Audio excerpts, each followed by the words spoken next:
Hello, welcome to another episode of Your2Dads. I'm your co-host Daryl Platty, I'm your co-host, Joe Masano. and today we are here to talk about Black Lives Matter. See ya. Trigger warning. Think for yourself. Question authority. Say what you think.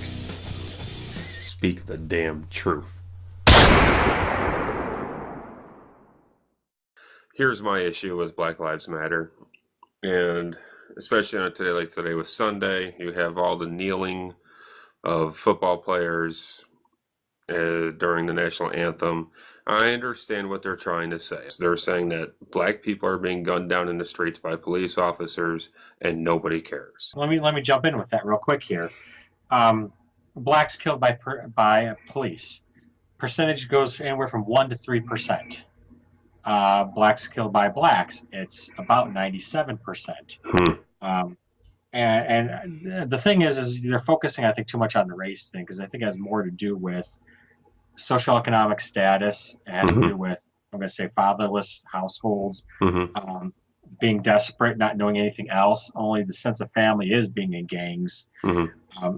I think that's the core of the problem, really.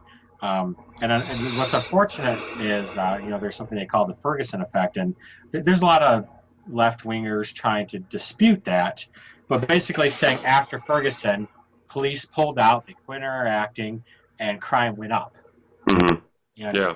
honestly, I truly, from everything I'm seeing and everything I know, police presence is a positive in bad neighborhoods. Mm. When they Yes. pull out, it gets worse. Mm-hmm. Like the stop and frisk, we can disagree with some of the constitutionality of that, Mm. but in reality, it works. Yeah. Um, a kid should not, but then yeah, there's a few bad apples that really do spoil the bunch. Mm-hmm. Kids should not, at a young age, should like, hey, police guy, not be afraid. Mm-hmm. And when you do have these pretty bad incidences, they get, you get a cop in a bad neighborhood pulling someone over, jumps to the wrong conclusion or has his gun drawn. Yeah, it's bad Mm-hmm. because they're meant to protect. Um, Yeah, and like you said, the fatherless home. Um, my kids, they're not perfect, and I'm a father, but at the same time, I don't ever see my kids disrespecting a police officer if they're being questioned or being told to do something. Now, the time to argue with the police officer is not at that moment of interacting with that police officer. Not on the side of the road. No. If they're doing something illegal and you are arrested, fine. Is you need to fight that urge to get into any kind of confrontation with that police officer. The time to do such, as far as defending yourself, is later on at the station with the lieutenant, the commander, and plead your case. Then get a lawyer, follow that suit. Do not do not entertain the urge to want to have some sort of verbal confrontation, argument with that police officer, because that is a slippery slope to a physical confrontation, resisting arrest. And if you're resisting arrest with a police officer, now, I mean, that's an actual legitimate And they charge. can take, you getting your arm twisted, wrong as, Hmm. all they just have to yell, "Stop resisting," and because your arm's being twisted back. Yeah, yeah, yeah. There's a great site called it's Flex Your Rights, and this applies across the board. They have these little videos about how to conduct yourself.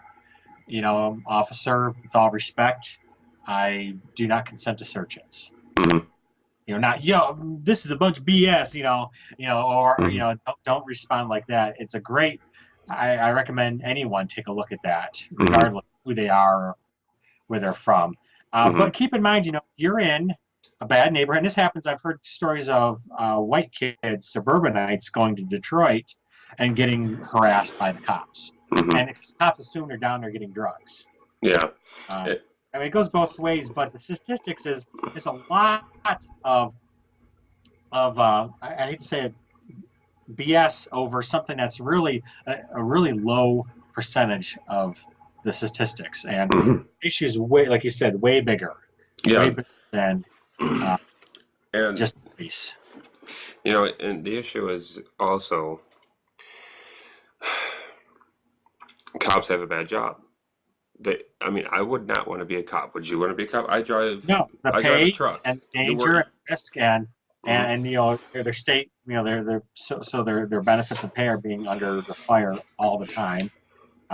Yeah, it's you know Isn't it interesting how far we've come from 9/11, which we just had the anniversary recently, to where cops and firemen were like, I mean, so high up is the respect on the respect scale. Everybody, I mean, cops could get, all kinds of phone numbers, go into a bar and say, yeah, I'm a cop, and now it's like, oh, you're a cop. Oh, how many black people did you kill today? That's what a liberal would say. And so we it's all need to such a quit hard job. judging. It's You such a know, hard job. yeah, and we need to quit judging. And the problem with YouTube is those stops of where there was one time it went, and that was the actress. She was a person of interest, and her son got pulled over, and she started to spout off about police harassing, and then you see the video, and he just basically lets the kid go, Mm, and she had to apologize for that because she assumed it was a harassment thing, and we got to quit doing that. mm. On both sides, we got to quit assuming, making those assumptions. Yeah, it's funny because I can have a love-hate relationship. If I see a cop being attacked on the side of the road, I would hit the person with my car. I'd Mm. jump out, do whatever I could, to help the cop out. On the Yeah. other, if I see a cop doing the drug plant thing or harassing someone, it fires me up like no tomorrow. Yes, because and that's It's funny. I could be so, you know, just like that, depending yeah, on which I felt. yeah, and that's a big issue too, and that is where I think Black Lives Matter, their movement should just focus on that. You Like know, the corrupt cop, the cop that is undertrained, non-professional, doesn't know the laws themselves, and is actually racist because of the environment that they work in. Where I'm sorry, but if you deal in the inner city community where most of the crimes you're seeing are committed by a race of people, black people, Hispanics, um, you know, white people, it doesn't matter if you're in a situation and you can't help but be racist when you're dealing with an individual, I would then say then you're racist, not a but then bias, for right, a sure. bias or racism, but it's not, you're not a good cop. Well, And if keep in you're mind though, there's statistically Latino cops and black cops themselves fall under those same statistics mhm. of making that prejudging. Exactly, that's a good point because it's not just white cops who are being racist. It's an overall issue of just a bad employee. If I'm an employee and I do a bad job, chances are I'll be fired and be replaced with a better employee. And there are bad cops out there, but Black Lives Matter is, there. We seen what happened in Dallas. When there was just people who were just up in arms, upset to the point of now we're going to actually hunt down and sniper and kill cops because I'm so upset. I'm Which the two so, cops that got killed are minority cops. mm-hmm. You Yeah, know, and and that's probably and this happened, before Trump. This happened during the Obama administration. You can't really blame that. no, no, no. This is It's just an ideology of Black Lives Matter, and if you have a stage, if you have a platform, if you have an audience, you have a responsibility to give a proper message of saying, look, Black Lives Matter. We need to stop killing each other. We need to stop committing crimes and bringing all of this attention on our community, our minority group, which is, I think, 13% of the population. It's very small because we're a mixed bag in this country. Yes, mostly white. And I'm not going to apologize for that because I don't speak for all white people. But when you're talking about a percentage that is small, but then represents a larger number of the violent crimes that take place. And most of those violent crimes that take place are people who look like you are committing the crimes against you. You know, most of the murders that happen in the black community are black on black crimes. And you hinted on the socioeconomic issues, and yes, of course, there is that. But so I'm let so saying I believe that is the problem. Simple, okay, simple as that. When you don't have hope, when you don't have a stable family, you look for other families, and that would be gangs. yeah, And you can see mm-hmm, this too. You watch Jerry Springer, and if anyone white person's feeling superior, watch Jerry Springer. Uh, and you'll see, and you're talking about poor, typically like mountain type mm-hmm, southern states. It exists there too. mm-hmm. The drug use, the just nothing. You can't just go get a job. They're not there. No, no, they're I not. think if you took care of that problem, this problem would fix itself. Mm-hmm. Honestly, yeah, So, be vigilant. Conduct yourself so you don't get shot. mm-hmm, That's my advice, and understand the stress they're under because they part of profiling is unfortunately part of their job because they see certain things and certain things happen, and they see a white guy in a black neighborhood. Chances are they have drugs. And, mm-hmm, statistically, some of those things are true, mm-hmm.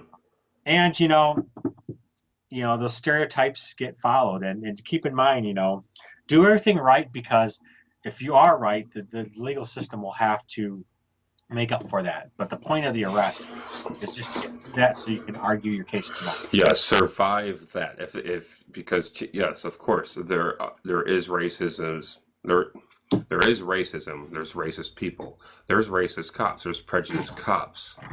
Yeah. And maybe they shouldn't be in that job.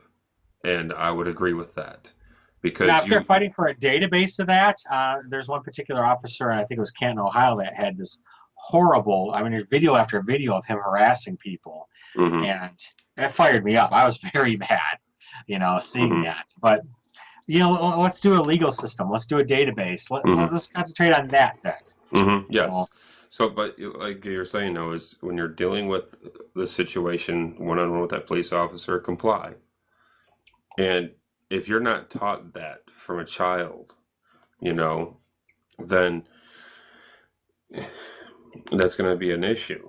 So when you have a movement like Black Lives Matter and you're promoting your message and your message is saying how, black people are being killed in the streets by cops every day and no one cares, what message are you sending to that fatherless child in the streets in the inner city? The next time they talk with a cop, have an interaction with a cop, they're going to be afraid and they're going to act in an unrespectable manner because of that fear. yeah. So you're And not helping the I, situation. I work with close to a police department, and that is one thing that they review the YouTube clips. They see what happens when, you know, three or four 14-year-olds and 13-year-old kids are kept at gunpoint because they're looking for this. And, I think having cameras everywhere in the end is going to be good because, Hmm. body cameras and people having their own cameras. Hmm.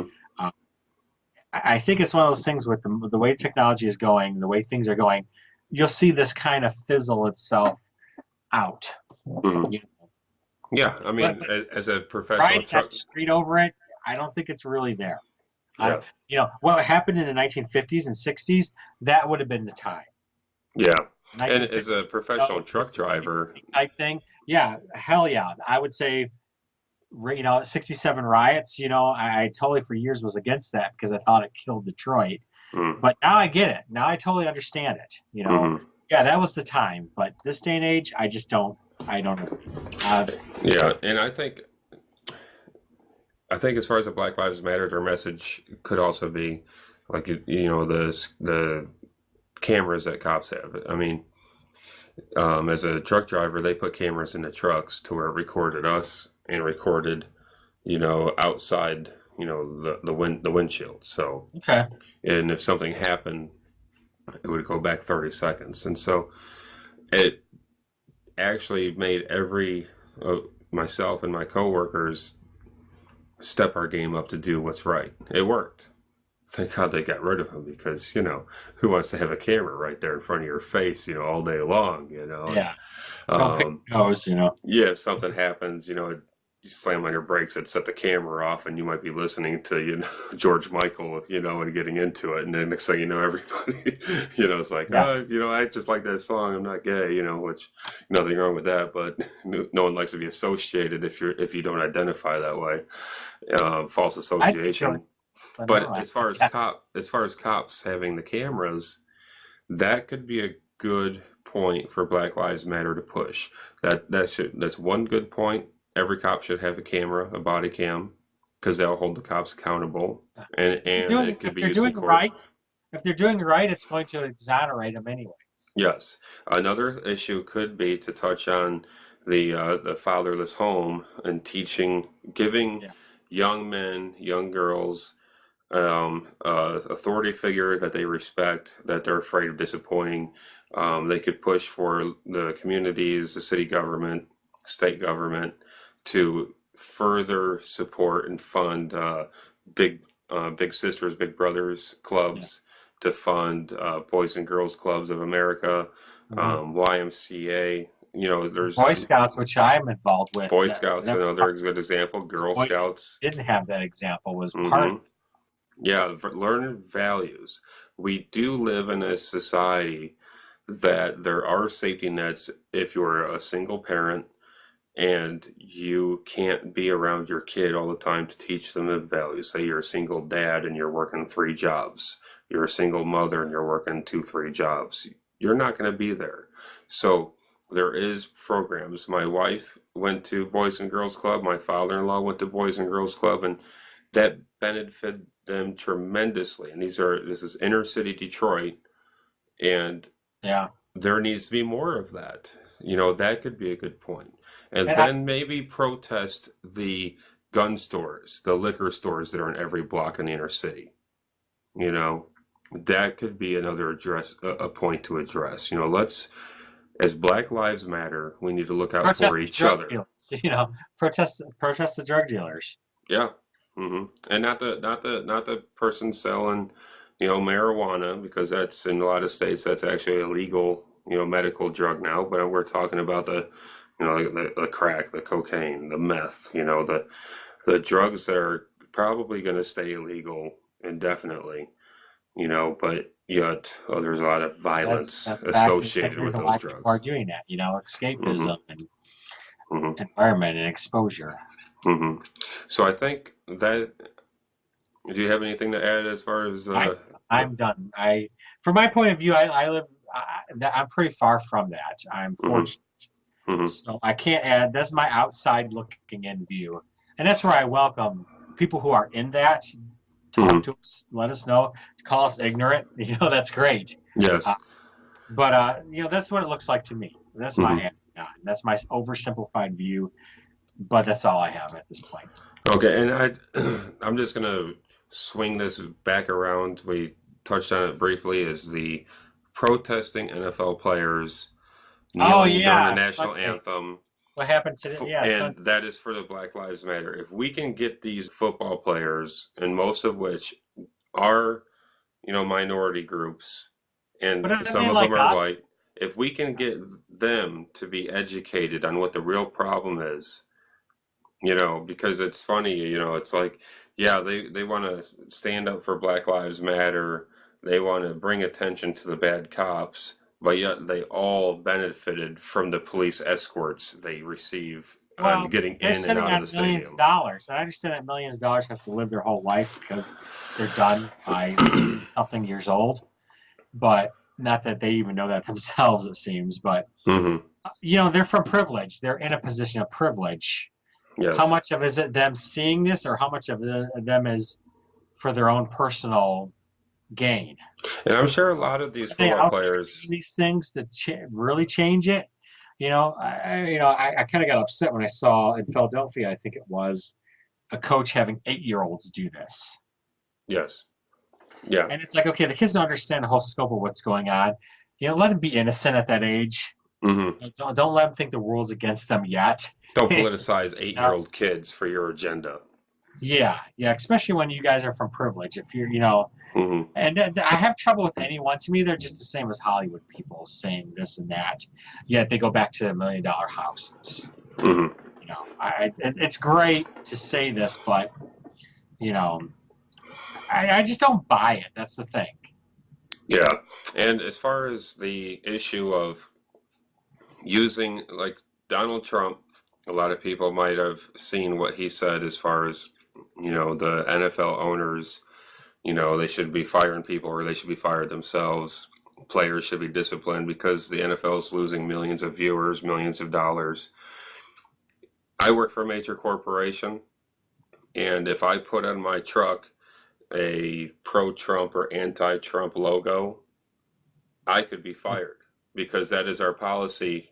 We're in business to do business to serve, customers. We're not Black in, we're society too. Yeah. right. We're If not here you're to wearing, make a if you're a football political player, statement. you're a football player, you're wearing that uniform. You're kind of on the clock. Yeah, and especially with the ties between the NFL and the sponsoring and receiving sponsorship dollars, or I'm probably miswording that, but there's a lot of business connections between the NFL and the military branches.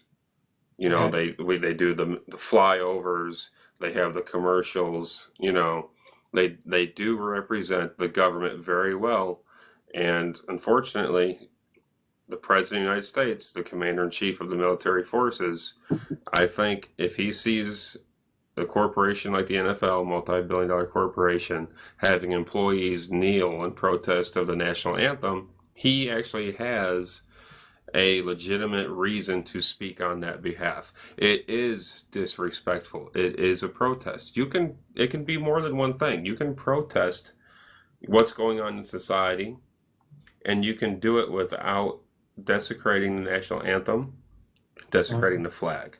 And you can't compare, the few people during, who would burn the American flag on a college campus to a corporation as big as the NFL with paid millionaire employee football players protesting the national anthem. No, no, no. I get it. Here's the things I agree with. It's kind of BS at that point, but Mm, then again, I'm not. No, I personally, I've not read into or seen the president's comments on that. If mm. it's a passing comment, that's one thing. If it's a declaration, I personally think he should back away and not be involved in that. It was a personal Let the comment. market. Yeah, yeah. If he's declaring from the podium, we should not do that. But No. a side comment, I even give that. Honestly, he should probably just keep out of it and let the marketplace determine Hmm. that particular one. Um, you know, Yeah, he's got other things to worry about than the NFL. But the thing is, if now I didn't see the whole news conference. All I seen was what he said about the NFL. So he might have been asked a direct question. yeah, And if and that's the trust me, and news would he could have an hour of good things to say, and then mhm, they throw that question which is not really related. He throws out something that Mr. Trump will throw out, and that mhm. becomes the nightly news. So So it's so the probably media again, here we go. They could portray Donald Trump as just some opinionated, bigot who isn't running the country. He's concerned with these minor issues. yes, that's what sells in papers. That's the narrative Hmm. you want to go with. It inflames your emotions, and you only focus on it instead of asking, like I just said, well, what if this is part of a larger press conference to where he was just asked the question, like, what is your opinion on NFL players kneeling, during the national It could anthem have been a in football billion. Yeah, games? And yeah. then, okay, you ask my opinion, as an American, and Donald Trump is an American Is it, so first. he yeah. He So has a that right to express his opinion. that poses a question. Yeah, can he say an opinion off the record versus on the record? Hmm. Um, yeah. So So and also, I mean, a side note, NFL players do a lot of great things for their communities. oh yeah, I'm going to interrupt right there. Okay. My baby was in the hospital, and Detroit Lions came in and signed footballs and talked to parents, and I still have that up in the closet, for him. And you're in a situation where you are life and death minute by minute, and Hmm. for them to come in and do that, and there were no cameras getting recognition. And It that's was big. all done totally with no, it wasn't a photo op. Hmm. Um, and yeah, it meant a lot to me still, Hmm. and Yes. So we're not yeah. demonizing football players for their political ideology as far as kneeling during the anthem. We're just saying, you know, I think they should do make it on their own time. As yeah, simple as that. yeah. They don't use that platform while you're at work to promote your political ideologies because most of us would be fired if we did that at our jobs. So there we go. That's our makeshift opinion on Black Lives Matter, and let's hope that we can all, get it right one of these days without the racism. Sounds good. All right.